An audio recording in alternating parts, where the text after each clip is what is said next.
starring Lee Marvin.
Wilkowski broke out of prison half an hour ago.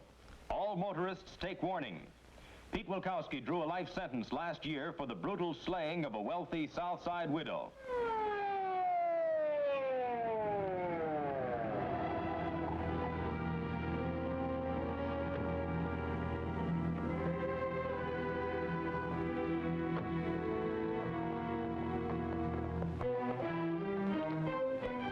Number on the shirt. It's Wilkowski. It isn't, Pete. It's just some poor guy who gave him a lift.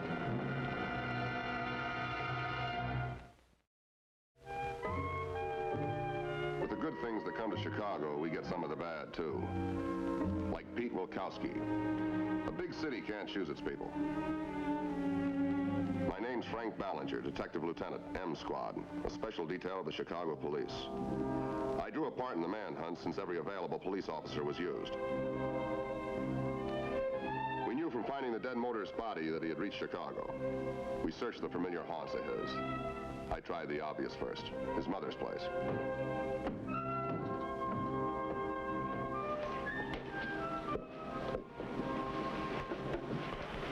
Thank you.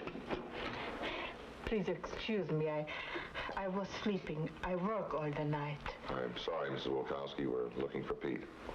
Yes, I know. You're the police that put him in prison. And now you wake me up. What for? Well, Pete broke jail this morning. I don't know nothing. I don't care nothing. Would you mind if I look around? Look. In there I sleep. Nobody there. Out here, my Stefan has his bed. Well, where's Stefan now? Out. Maybe he goes to see a girl. Maybe to Stan's lunchroom. He's a good boy. Is this a picture of him? Yes. Stefan. You can see he's a good boy. Never no trouble. He goes to school, works after. You see he's good. Yes. Has Pete tried to contact you? I mean, call you on the telephone. How can he? Peter, he's dead. Mrs. Wilkowski. He died the day he did the thing that put him in prison. I have no son, Peter. He never come to me again. You realize, of course, that if he does try to contact you, that you'll have to notify the police. For me, he's dead. Thank you, Mrs. Wilkowski.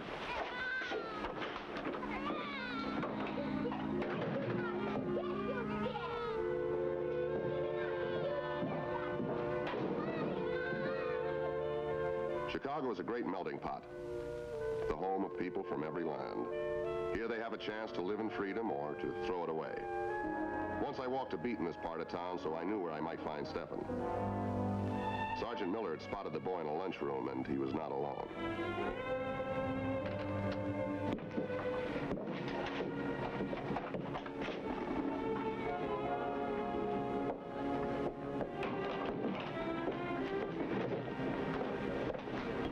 Coffee, please. I guess Pete showed him. Steve, please be careful. Careful? He'll want you to help him. He's my brother. He's trouble, and he'll hurt you.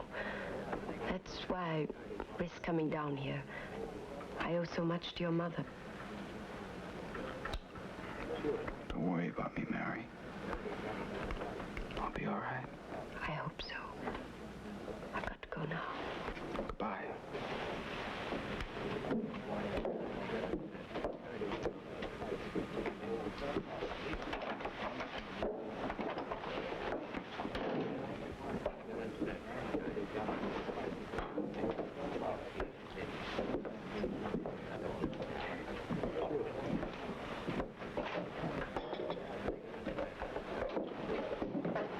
Hi.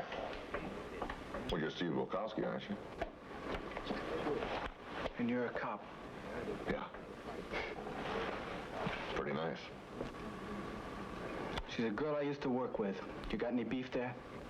No. What do you hear from Pete? I hear he's doing all right. How about you? Don't get smart, kid. He killed a guard. Who was maybe trying to kill him, huh? He also killed a motorist just to get his clothes. I don't believe that. Pete's no killer. When they sent him up, he was framed. They all say that. It's true. You know, I don't think you want to be like your brother. Yeah? Maybe Pete's breakout will teach you a lesson. Show you what a cheap phony he really is. You shut up about my brother. Okay, have it your way. Then maybe a year, maybe 2 years from now, you'll be in a cell just like he was. Look, I'm putting you on notice. If you hear from Pete, I want to know about it. Fast.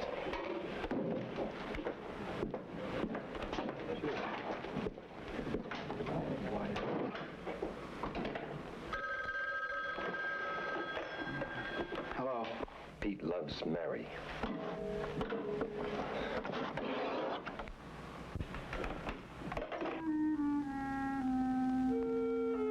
With the killer at large, the police had the phone bugged from the cellar. When the sudden three-word call came in for Steve, our man immediately relayed it to Lieutenant Ruddy, who was in charge of the case. Pete loves Mary. Well, maybe it's an old Valentine we're looking for. Cut the jokes, Ballinger. It must mean something to the kid. And I'll get it out of Brother Steve. Not in a million years. Bring him in. Ruddy, I know this kid. He's not going to talk. Squad's not running this case. I didn't ask for you. I'm doing my best on orders from downtown. Bring the kid in. We're going to need that kid to lead us to Pete? My angle's different, and you heard what I told you to do. Sure, but we probably do a lot better with Mary. Are you trying to give me a bad time? Mary Cavallo's a blank. We went over that an hour ago. She's married. Left Chicago. Yeah, but it's no crime to come back to Chicago. She was Pete's girl 5 years ago. Pete loves Mary. She could be one of 100 women named Mary. Sure, probably of 100 women he knew, but there's only one Mary. Look. I found this today going through the file. Holding out on me. No, it's just that I know she's in town and I want to find her. Where?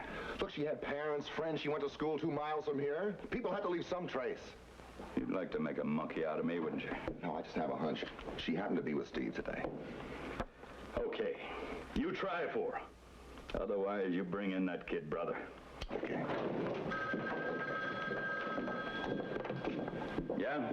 Speaking. Of course he left after Steve's call. What? You lost him? Ballinger! You find him and bring him to me. Steve's phone didn't answer, so I had to look for Mary Cavallo without any help from him. Her friend said that she'd gone away. My luck was at rock bottom until I met one of her old school pals who kept track of old school pals. Mary was Mrs. J. Walter Kearney now, wife of a wealthy manufacturer, with an apartment on the Gold Coast, and that's about as far as you can get from where she used to live. Why do you do this to me? Look, please go. I don't know anything about Pete. I haven't seen him in years. I know this is embarrassing, Mrs. Kearney, but we do need your cooperation. I know, but what can I tell you? What did you tell Steve Wilkowski today? When I read the papers, I told him to stay away from his brother, for his mother's sake. Then you haven't been in contact with Pete? Look, I'm married now. He doesn't know where I live, my new name. Neither does Steve. Try to think back when you knew Pete. No, I won't be mixed up in this. My husband doesn't know anything. I'm not trying to embarrass you, Mrs. Kearney. I just want to find out a little information. He mustn't know I ever knew a man like Pete. Pete was in love with you, wasn't he? We were both in love. When I found out about him, I went away. Steve got a telephone message tonight. And it said, I quote, Pete loves Mary. What could that mean to him? Or to you? I don't know. Must mean something. Pete loves Mary? What is it, a secret signal? A meeting place? What? I have no idea. Look, I don't want to get involved in this. But it must mean something. I don't know. I think you do. What do you want me to do? Just because I can't remember something that happened a long time ago? A man I once knew? Please go, Lieutenant. Good night, Mrs. Kieran. Thank you.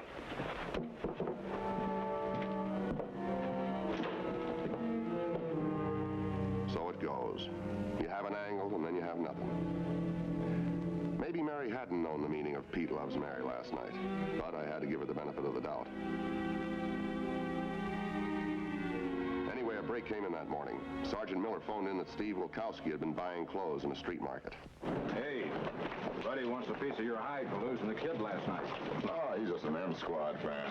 No, I'm not kidding. He's really sore. Huh? Yeah? Where's the kid now? He's down here on the block.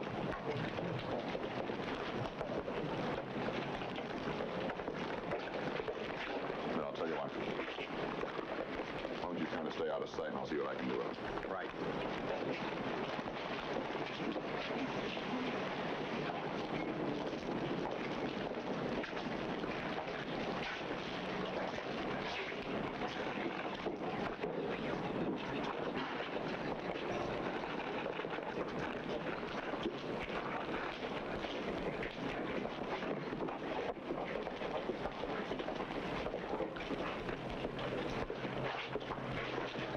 Where's he hold up? Here we go again. Well, I suppose you're carrying that bag around for a little weightlifting exercise. Huh? Come here. Well, we know you've been in contact with him. He phoned you last night. You need to get away money and clothes. Suit yourself. You know, he's treading water right now, but he's going to sink. I'm just trying to keep you from going down with him. Thanks a lot. In return, as a favor, you want me to put the finger on him, huh? You know, the man in charge of this case doesn't think the way I do. He's not going to be too easy on you. I ain't bent any laws. Okay, let's go.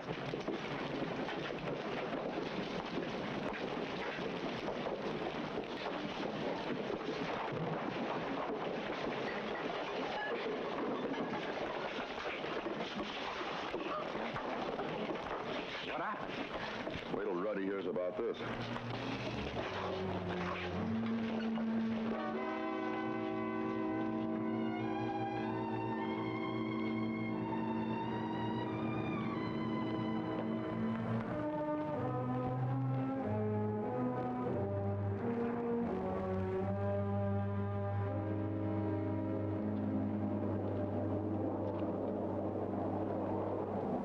Hiya, kid. Oh, Pete. Pete, it's so good to see you. Okay. Anybody follow you to Lincoln Park? No, he was following me, but I made it clean. Oh, it's so good to see you. Listen, how'd you get... Here, sit down. I need some new clothes and some food. No, I can take care of that. What I need from Look, are you gonna go by and see Mom? She's scrubbing floors or doing somebody's laundry, ain't she? And she says I'm dead? Okay, happy laundry to her. Well, here's some cash. Where'd you get that money? From the guys that had it. Now, you go out and rent a car, a good one. Give the guy whatever he wants for a deposit. Well, you better do that on the west side. And don't go back home. Okay. Where do you want me to meet you? Right here. About 11 o'clock, you drive past here real slow. If I don't jump in the car the first time, circle the park and come back. Okay?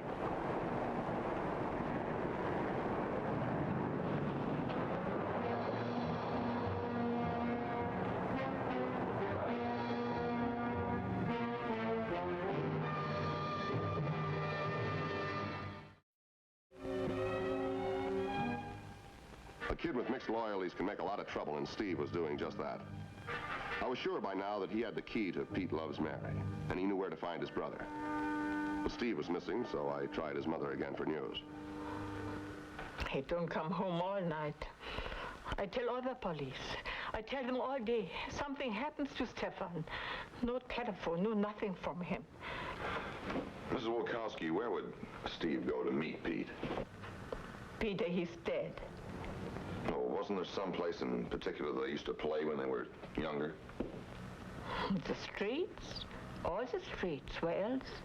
Well, what about the parks, say Jackson Park? Yes.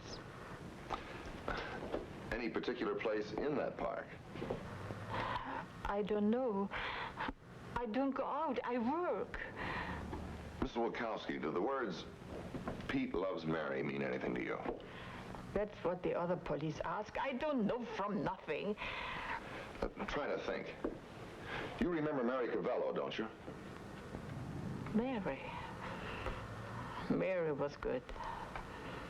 When Peter was alive, they were friends. It was a long time ago. She go away. Thank you. Mary was nice to me. She made good wife to Peter. That's why Peter scratched her name on bench. There was a love. Stefan make jokes about the bench. Where is that bench? In park. In Jackson Park? I don't know. Maybe. Is it close to here? Yes. All right, thank you.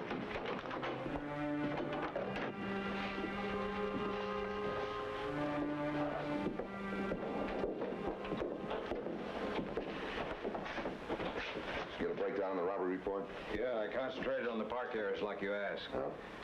A lot of activity up in Lincoln Park last night. Stick-ups. Oh. Yeah, and some of the description could tie Wilkowski in, too. Well, Wilkowski needs money. Yeah, they're all just little jobs, you know, like anything from a cab driver to a drunk. 12 of them. But they all took place in a few blocks within Lincoln Park between 9 and 2 a.m.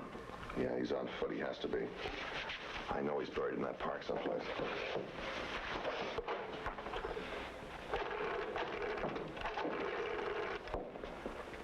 Get me M Squad, please. You know, if we could find that bench. Yeah. Hello, Ballinger. Yeah, look, I got an angle up in Lincoln Park. Yeah, that's right. Cover all the exits, put some men along the North Shore Drive. Right. Okay. All right, let's go. Right on. Ballinger. Yeah. Yeah, all right, I'll do that. You go up to Jackson Park and relieve Martha. You forget, Brody, that M Squad works with the precincts, but plays its own hunches. You're under my supervision on this case. Up to a point, but I've got a lead, and regulations say that I play it. See you later, Reddy.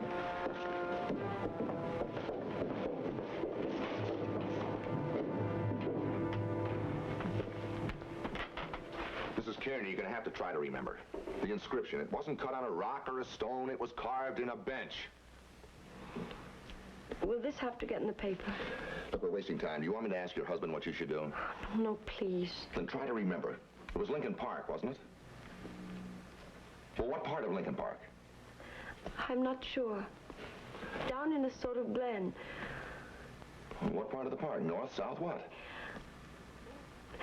Well, when you're on the road, you can see the gun club in one direction and the diversity entrance in the other. You're positive? Yes. Thank you.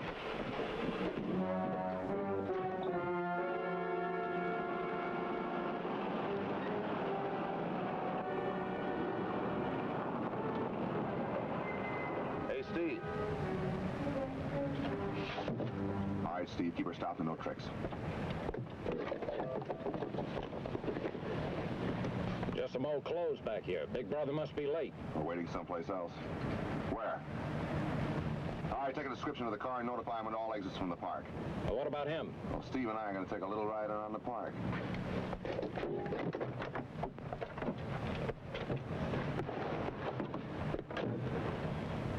Big brother wouldn't take a pot shot at me sitting next to you. But you know he might at that. I move.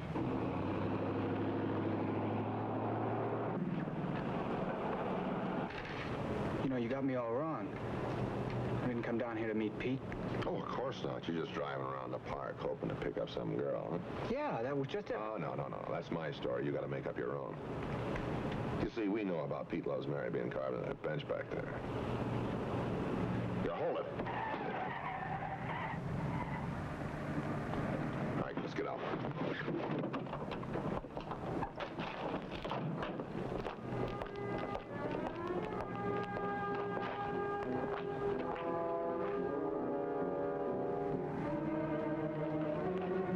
Don't move. I dropped that gun. Now get into the car. I said get into the car! Pete, they got the whole park blocked off. I know. Why do you think I'm keeping him alive?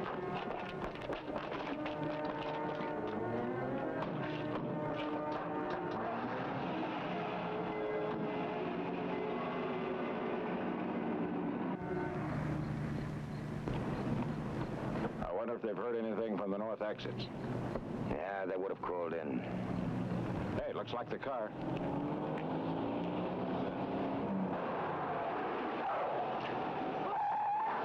Hold it right there! I got one of your pals here. Keep coming and you get it first. He's got Frank. You got no place to go, Wilkowski. Release Ballinger and throw out your gun. Open up the road and let me through. Anyone try and stop me, you get yourself a dead cop. Don't listen to him. He's going to kill me anyway. Let him pass!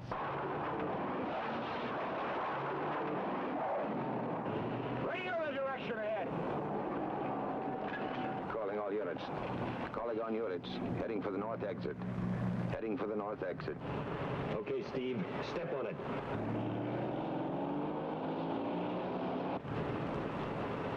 Why'd you have to kill him? It was easy. Dragging him into the road was tough. Okay, kid. Pull into a side road and stop. What for? That's where our passenger gets off.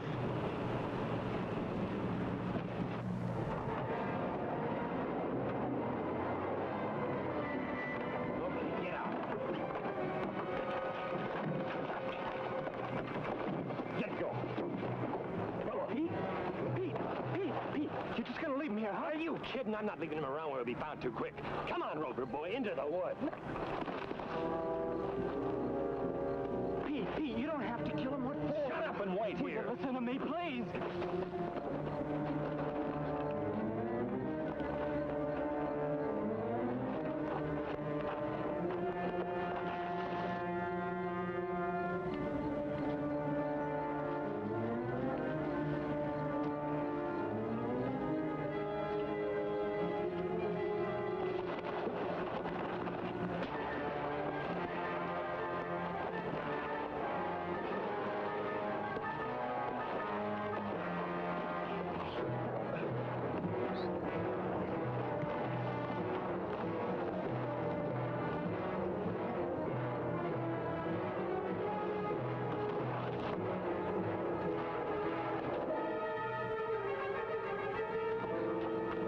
Steve. No, Pete. Don't come at me. I'll kill you. I mean it. Steve, give me your gun! No, Pete, no! Give me the gun!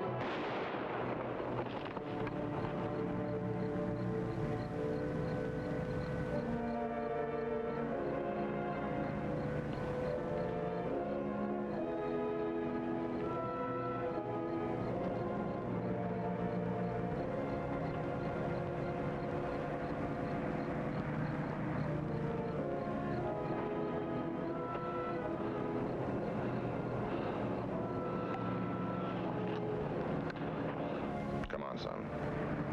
I'll have to take you in just for the report, and then you can go home.